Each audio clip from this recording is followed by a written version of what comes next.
context. Ayun. Ang ulat po dito ay nakita siya sa gilid ng Buwed River sa Cannon Road. Unay walang malay at hindi ho nagre-respond. Nakuha siya namang rumusponde na hating gabi.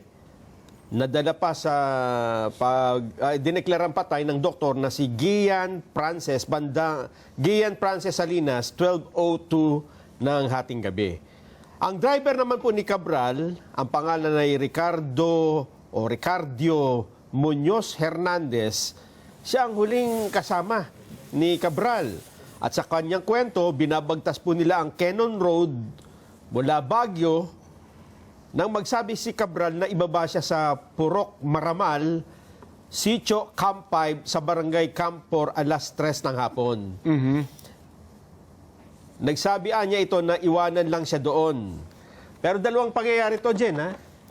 Una ay dumaan sila sa lugar, bumaba sila, pero sinita sila ng pulis. Opo, pinalis kasi pinalis medyo mapanganib daw po sa lugar na yun. Ang sabi ng driver, bumalik sila sa may malapit sa hotel, kumain, at nagpunta sa hotel. Bago bumalik ulit rito. Doon sa area pa rin yun Ibig ulit. sabihin, dalawang beses sila pumunta. At yung sa second time, dito na nagpaiwan si Cabral. At sabi sa driver, balikan mo na lang ako. Nung pagbalik niya ng bandang alas 5 na ng hapon, hindi na niya makita si Cabral. Bumalik si Hernandez sa hotel kung saan sila naka-check-in. Wala din daw po doon eh. Kaya bumalik siya sa Cannon Road View Deck kung saan nandun ng Station 8 ng Baguio City Police Office. Humingi na siya ng tulong. Kasi gumabi na eh. Madilim na. At dahil dito tumulong po ang pulis sa paghahanap at doon nga po nakita, doon sa site, sa ibaba, 30 metro mula sa riverbank ang katawan po ni Cabral bandang alas 8 na po daw ito ng gabi. Hindi pa malinaw kung bakit inabot ng 4 na oras bago iniakyat ang katawan ni Cabral sa kalsada. Baka nahirapan. May mga report din na nagsasabi na nahulog si Cabral at ito ang sinusundan ng investigasyon sa ngayon. Ang Office of the Ombudsman ay nag-utos naman na lahat ng gadget, ibig sabihin, mga cellphone o kung anumang computer, laptop, ay ingatan. Ito pong lugar kung saan daw po nagpaiwan si Cabral ay isang populated area. May mga tao diyan sa palipaligid. Malapit ito sa isang nasirang rock shed at sa rock netting project site na in-inspection ni Pangulong Bongbong Marcos noon, kasama si Mayor Benamin Magalong.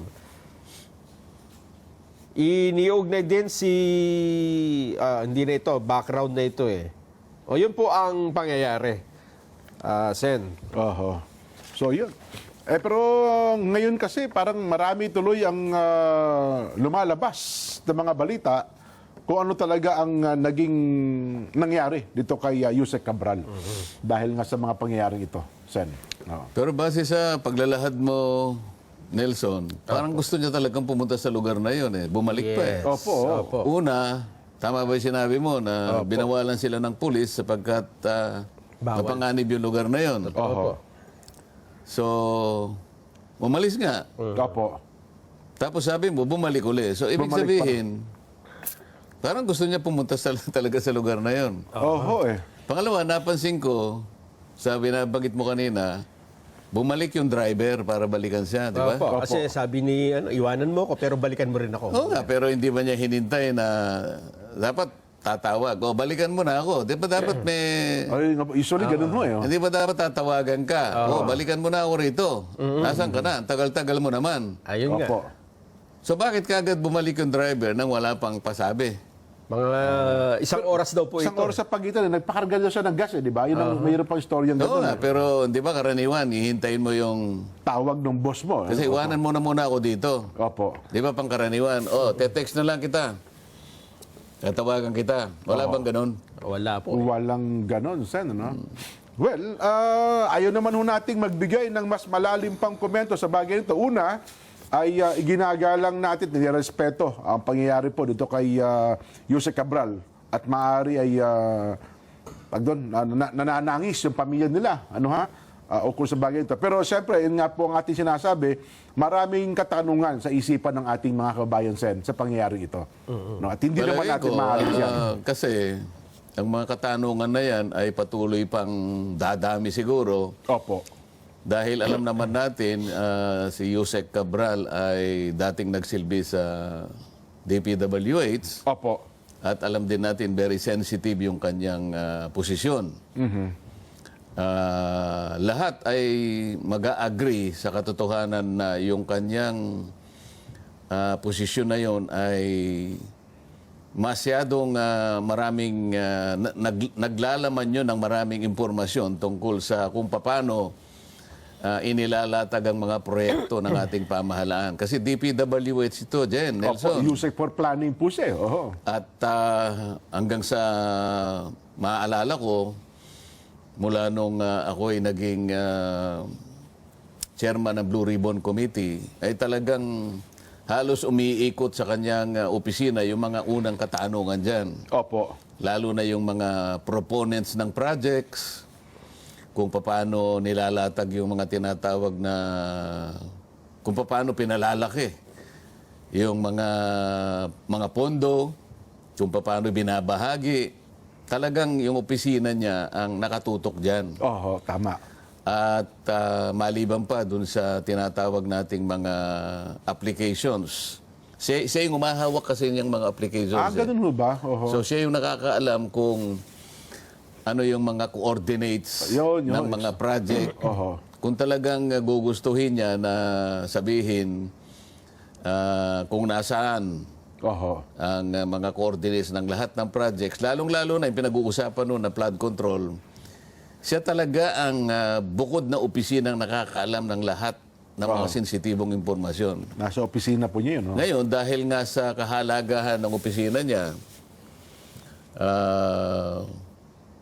nung kasagsagan na nagtatanungan tungkol dyan, ay nagbitiw nga siya. Oho. At mula doon ay wala namang masyadong ginawa na yung Blue Ribbon Committee. At marami nga nagtataka, ba't ganon? Oho. Oho. Gayong siya yung pinakamaraming nalalaman dyan, parang wala lang. Oho. Pagkatapos, maraming nagsasabi na nakakuha ng mga impormasyon na maaaring makapagbigay ng kung ano-anong related na Oho. mga ibang tatalakayin at maaaring ma-involve yung maraming tao. Kaya siguro ngayon, kung mo nangyari yan, talagang aasahan mo na babangon ng mas maraming tanong. Opo, maraming talagang tanong. Mas maraming tanong ngayon kaysa kasagutan. Oho. Nakakalungkot yung nangyari dyan. Ako, unang-una, dahil kakilala ko naman siya, sa trabaho ko sa Congress noon sa mababang kapulungan hanggang sa maging senador ako, may pagkakataon talaga na nagkakausap sa mga hearing. Opo, Kaya kilala ko naman siya ng personal. Ayun. Oh. Kaya hanggang sa ako'y maging Blue Ribbon Committee, nasama nga siya sa unang mga pagtatanong dahil nga sa sensitibong pwesto niya sa DPWH. Oho. Opo. O ngayon, nangyari nga ito, inaasahan natin na marami talaga yung magdududa Tama. sa nangyari sa kanya. At lalo pa nga, naalala ko, di ba dapat nakatakda sa humarap sa ICI, Sa di ba? ICI noong December 15. Tapos hindi rin siya pumunta, no? Kasi nakarating. Wala rin pasabi kung pupunta o hindi. Kung maalala ninyong dalawa, naging guest natin. Si Kong Lian Libiste po. Si Kong Lian, anak ng aking kumare. Opo. At mula sa kanya, nagsabi siya rito, at dito niya unang inilahad Yes. na meron siyang nakuha ang mga sensitibong impormasyon na binigay mismo ng opisina ni Secretary Yusek Cabral, bago pa nangyari Opo. itong pinag-uusapan natin. Opo. At nung hinahanap nga rin yung computer, hindi na makita yung computer. Oo. ganun hong Ngayon, sinasabi mo kanina na may binanggit ang ombudsman na ano sabi niya? Yung mga gadgets Pinapasecure. ay secure. Oho. Yung Cellphone. text. Yan. Kasi sa forensic investigation, baka, ano ba ang tanong? Kasi kung may katagpo ba siya doon, siya lang ba ang kusa na tumambay doon? Bakit, ang tanong bakit 2 beses pa siyang bumalik doon sa nabanggit na lugar? Di, bakit ang ombudsman ang nagsabi nun? Siguro ang ombudsman ang nakunan ng reaksyon. Diba dapat pulis? Oo nga, no? Dapat kasi, siguro, yung mga investigador. Opo, yung mga pulis. Kasi kung hahanap ka ng lead, halimbawa, pero ipaalam niya sa mga, mga partido ni Yusek Cabral. Opo.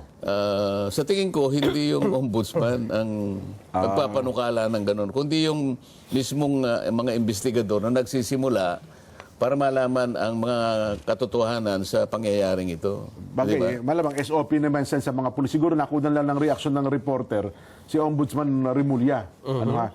Pero doon sa punto ng aspetong legal lang, may epekto ba ito sa kaso, sa kontrobersya ngayong ating kinakaharap? Kung legal aspect lang po, walang kasi ang tanong nila ngayon, di ba, ano magiging epekto nito sa iskandalo ng flood control?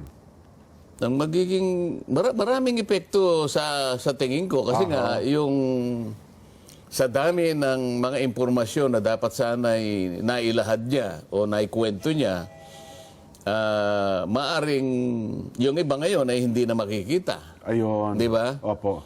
Maaring tamaan naman ng mga impormasyon na yan ay medyo nagsasaya siguro.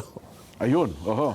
Kung tatanungin mo kung anong magiging epekto niyan, merong nalulungkot talaga, merong nagsasaya. May lihim pa na, tama kayo, Kasi sir, no? Opo. yung mga dapat na maibahagi, alang-alang dun sa ikalilinaw ng sino ba talaga ang nagpasimuno niyan, kagaya ng binabanggit natin dito. Opo. Palagi nating binabanggit. Sana sa lalong madaling panahon, makita natin kung sino yung mga masterminds, hindi ba? Opo. Ngayon, isa sa epekto, baka mahirapan kung paano maituturo lahat yun, di ba? Aha. Dahil sa pagkawala Kung ni Jose tatanungin Cabral. mo ako, kasi simpleng-simple lang naman, mas maganda, maraming magkukwento, maraming mapagkukunan ng impormasyon, Opo. pero sa nangyaring ito, maaaring mapigilan yung iba. Pero sa kasaysayan naman,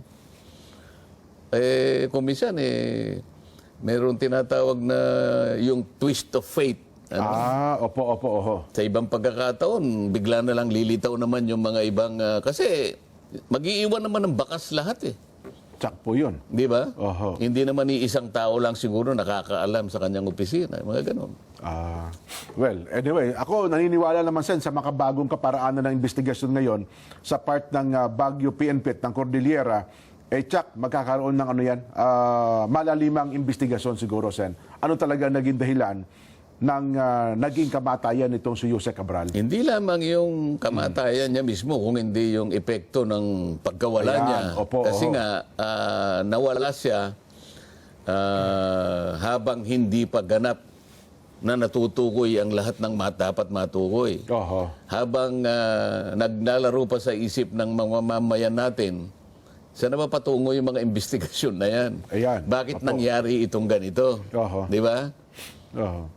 Pero tataka ko na doon sa mga, tama ba yung video footages? Bakit binalot siya ng plastic? Parang yun? Yung parang foil na hindi ko alam eh. Di ba? Ano kayang nangyari doon? No? Ipakita mo nga direct. Ayun, yan, no? Bakit siya kaya binalot ng foil, ano? Paano niyo naman alam na foil yan? Ayan po, iba isa, no? Ako hindi ko alam kung ano yan. Baka yan naman talaga yung ginagawa SOP? ngayon eh. Sabihin, para i-preserve po yung bangkay. Parang hindi naman. Well, parang ngayon lang ako nakakita ng gano'n. No? Na-accident, bumagsak eh. Yung body bag, Oo, yung, ano ba, body bag lang ba yun? O... Ayun, no? Kasi parang binilot siya, no? Di ba? O body bag ba yung ginamit sa kanya? Well, anyway, no, nagtaka lang ako doon sa nakita nating yung paraan. Ay, no. Ang sabi naman ni Kong Lian Lebiste, Oo. tungkol dito sa pagkamatay ni Jose Cabral, ang sabi niya sa kanyang Facebook account, yung una niyang post ay, may listahan sa computer ni Yumaong Jose Cabral ng lahat ng proponents ng DPWH insertions. Okay. May iilang, may kopya nito. Kung lumabas lang ito, tapos na ang mga investigasyon. At sinundan niya, after 7 hours, Ang files ni Yuse Cabral ay inaprubahan ng DPWH na ibigay sa akin noong September 4. Ipinakita ko ito sa ICI noong November 18 at 19 at sa Ombudsman noong November 26. May kopya rin ang DPWH nito.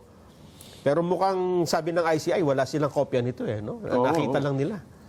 Kaya nga raw humingi sila ng kopya kay ano eh. Oo. Ano binabanggit mo, Nelson, na si mismong si Kong Lian ang nagbigay ng mga sinasabi mong pangalan ng proponents? Yung galing kay... Yung nakuha doon po sa computer. Oo nga. Kay Yuse. Dahil nakakuha si Kong Lian ng kopya noon, ibinigay niya sa ICI. Hindi po, ipinakita lang. Pinakita. Nung humarap siya doon, ipinakita At niya. nanghingi nga raw ng kopya. Kasi wala doon silang kopya pala noon. Noon Oo nga, pinakita niya, meron ba nga- kayong kopya nito? Nagtataka nga sila, walang kopya. Oo. Oo. Pero binigyan sila ng kopya. Binigyan daw po, doon natin na-interview dito, Sen, binanggit niya, nagbigay siya ng kopya doon sa ICI. Yun po yung sabi So, ni total, Kong Lian. tinitindigan naman ni Kong Lian. Di ibig sabihin talaga, binigyan ng kopya ang ICI. Oh, yes. Sa mga po. tweet, Oo. alam ng ICI kung ano yung nilalaman ng computer. Well, Dahil nabigyan na sila ng kopya. maaaring ganun daw po. At nabigyan din ng DPWH. May kopya, May kopya na ang rin po ang DPWH Yung original na copy, nasa kanila pa. May mga lumalabas lang angulo doon sa computer daw. May mga typo error. Kaya, mahiwagang computer. Kaya nga Kaya nung lang, ang magiging problema kasi dyan, alam mo, kung pinag-uusapan natin ay usaping legal, Opo. sino magpapatunay niyan? Authenticate, ano?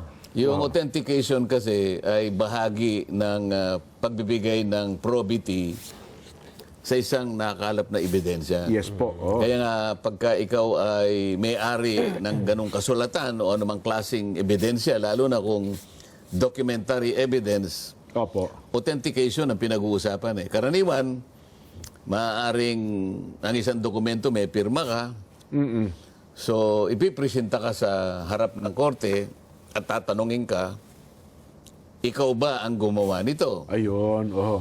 Ikaw ba naglahad dito? Ganon. Opo. Meron kang pirma nakalagay rito, pirma mo ba ito? Yun ang authentication Opo. Ngayon, kung halimbawa, listahan lang ang nakita, ngayong wala na si Yusek Cabral, sino mag-authenticate ngayon na siya nga ang may-ari nung nakasulat doon sa computer? Kasi kahit na laptop niya yun, maaaring sasabihin lang ng iba, oy, naglagay lang kayo dyan. In-insert nyo lang yan dyan, Oo. ano, mga files na yan. Ano? So, ang pinag-uusapan natin dyan, yung technical issue ng authentication, doon medyo magkakaroon ng problema dyan. So, yun pala yun. Ano? Sa akin lang, opinion ko lang ito. Maaaring nagkamali ako, pero sa experience ko bilang isang abogado, Jen, Opo. yan ang medyo problematic. Yung area na yun. Opo. Maliban na lang siguro kung may mga personal secretary siya, Nelson, ano? May magsasabing... Yan ay talagang ano. Kami po ang nag-save niyan, kami ang gumawa niyan. Yung sinasabi nating pwede rin naman patunayan yung mga digital traces sa liban. Ayan, isa po yan. Oh. Kaya naman, hindi mo na mabubura yan eh. Opo. Di ba, pangkaraniwan, pagka meron kang communication galing sa cellphone mo, ano, Ayan. ayan naman, pwedeng sabihin ng korte na kahit di mo patunayan yan we can take judicial cognizance na by technology talagang galing sa iyo yan. Di ba? Ayun. May mga forensic investigations. Oo, yung mga ganyan. Tama, tama. Ay, naku. Well, again, maasa na. Magpakaingat po ang Baguio City PNP, ang Cordillera sa bagay na ito. At yung maraming tanong sa isipan ng ating mga kababayan, Sen, ay unti-unti masagot sa pamamagitan ng malalimang investigasyon po nila. Kasi maraming tanong talaga yan. Bakit siya pumunta ron? Sino ba yung kausap niya ron? Ayan. Oho. Di ba? Pangkaraniwan kasi kung may kausap ka, ba't ka naman pupunta doon Sa bangin. sa bangin o kaya sa tabi ng ilog? Di ba? Tama po. Ang isa pa hong ipinagtataka ng iba, mismong si Yuse Cabral ang nagsabi sa isang panayam noon pa na siya ay may phobia sa heights. So, ibig sabihin, ganon? hindi niya kaya, Hindi siya, takot siya sa matataas na, tapos matataas na lugar. O yung Tuba, Benguet, isa sa pinakamataas na lugar sa Baguio yun eh. Opo, yung mga lugar na yan. Oo, narating ko na yun eh. Yung Tuba. alam mo, pag nandun ka yung ulap na ano mo Ayun lang po yung pinaka-foggy napakalamig sites. dun Opo. Pinaka-foggy area po yung Tuba Benguet Oo. bago kayo makit ng Baguio. Oh. Ngayon, kung totoo na takot siya sa heights, ay ba't naman siya pumunta ron, di ba? At bakit, sino ba yung katagpo niya ron? Sino yung kausap niya? Hindi pang karaniwan yung magtatagpo kayo sa gilid ng bangin o kaya sa... At saka totoo ba yung larawan na parang umupo pa siya doon sa may barandilya ng nung gilid ng karsada? Yun yung yun yung sinasabi. May driver, yung picture ng driver Picture na ata nung nag-selfie. driver yan. Totoo ba yun? Na nakaupo siya doon sa may barandilya ng... Pero yun ang tinuro kasi ng driver na dito po siya umupo Barandilya ng ano yun? Yung karsada po. Yung di ba yung mga semento. Yun na po yung cliff yung bangin. Umupo siya doon sa may pinakabakal. Batay doon sa picture na pinakita nung driver. Ay, nakakatakot naman yun. Yun na nga po. Kung ako nga, ayaw ko ng ganun Sa kabila nung kung mayroon takot sa anumang height. Well, yun So po. kaya maraming tanong talaga yan. Opo. Yun. Abangan natin sa part po ng Philippine National Police para sila ay maalis yung agam-agam ng ating mga kababayan. Ang iba lang kasi ngayon lumalabas na may parang insinuasyon na siya ay nagpakamatay. Yun ang insinuasyon na lumalabas sa maraming